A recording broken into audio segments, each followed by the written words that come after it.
You gonna join the Troublemaker Club, Whiskers? You up by the pumpkins now, too?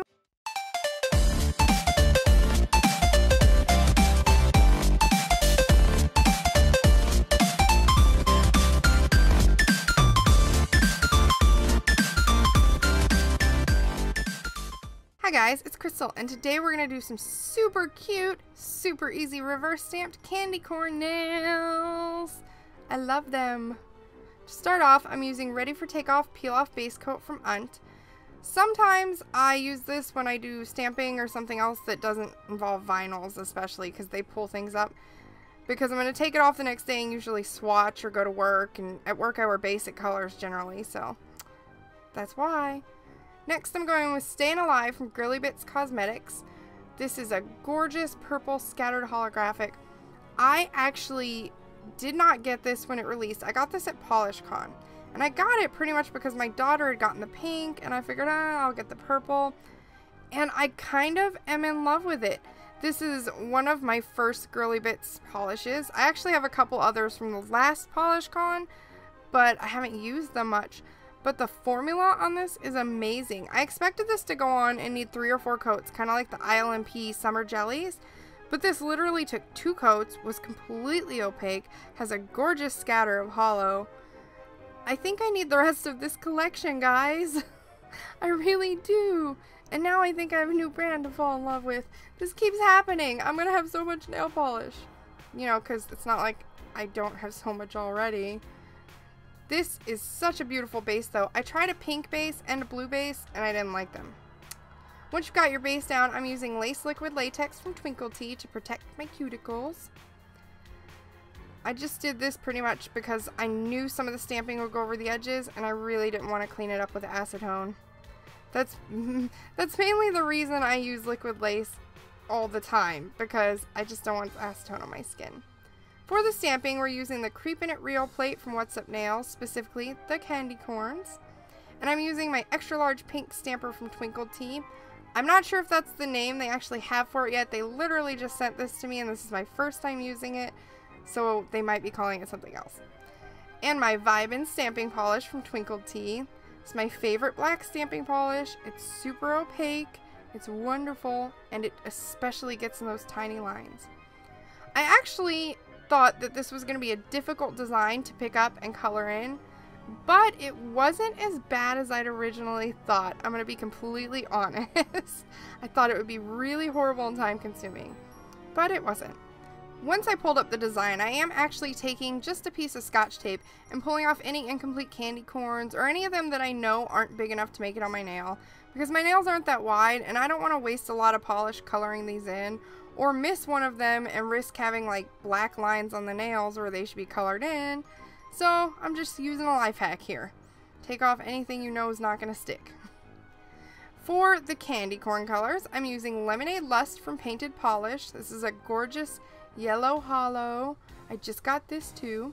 An Orangeade Obsession from Painted Polish, which is a gorgeous orange holo and very bright. And Pearl from Damn Nail Polish, which is the whitest white holo I have. This is actually the whitest white holo I've ever seen, and I love it. To use these, I just stick them on a piece of paper and then I pick them up with a dotting tool. I mean, that's the easiest way for me to color things in. I'm using my crystal dotting tool from Twinkled. These come in sets of 3s, and this is the smallest end any of them has that I'm using. And I just stick it in the polish, pull it up, and then cover in the spots. I've tried using brushes, but sometimes with brushes I will end up wiping the actual stamping polish and ruining it. So I love dotting tools for reverse stamping. I have to tell you a funny story though, because this segment, even though I sped it up and I slowed down the clips, I sped it up and I cut down the clips, it's still long. For the candy corns, I didn't know what color order they needed to go in. I don't eat candy corn. I don't like candy corn. It's too sweet. It's gunky. It makes my mucus like ew. It's just gross. So I ended up having to actually Google what order these colors went in right before starting this. I put all my polish down on paper and then I was like, which one goes on the bottom? Oh no. So I literally went to Google and Googled pictures of candy corn so I could complete this design.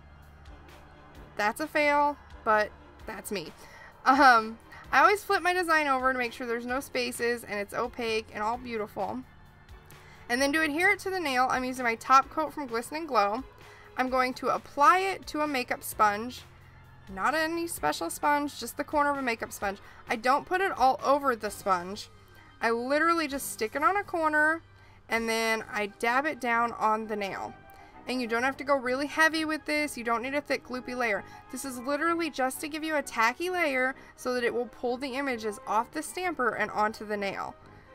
This is like the best method I've ever used. I used to try sticky base coats. I used to try letting top coat dry, and I smudged everything all the time. This has been a lifesaver. To cut the edges of the candy corn, I'm going to use my stainless steel cuticle pusher to just kind of separate them so that I'm not having to do a ton of cleanup with my cleanup brush. And you don't need to use a lot of pressure. You don't need to really saw at them or anything. Just kind of press down a little. This is very sharp. It does kind of just push them apart. And then you can just pull up your liquid latex and those edges usually come off with it perfectly. So you're not having to get a lot of acetone on those cuticles doing a ton of cleanup. That's my main reason for using liquid latex, is to keep from over drying my skin with acetone during cleanup. I did do a little bit of cleanup with my number 2 cleanup brush from Twinkled, not a ton, just cleaned up the edges and made it all nice, as you can see. And then I went in with a final layer of quick dry top coat, same top coat as earlier from Glisten and Glow, and it just really makes the hollow pop and it makes it all beautiful. And then you have gorgeous reverse stamped candy corn nails filled with hollow for more Halloween celebration. They're so pretty. I really love how the purple worked. I kind of liked how pink looked behind them. I really hated the blue, but the pink was kind of pretty, but it just didn't fit. So I love these. As usual, if you enjoyed this video, give it a big thumbs up and hit the subscribe button for more fun stuff and tutorials and everything else. And you know that all the items used are in the description box, and I will see you guys next time.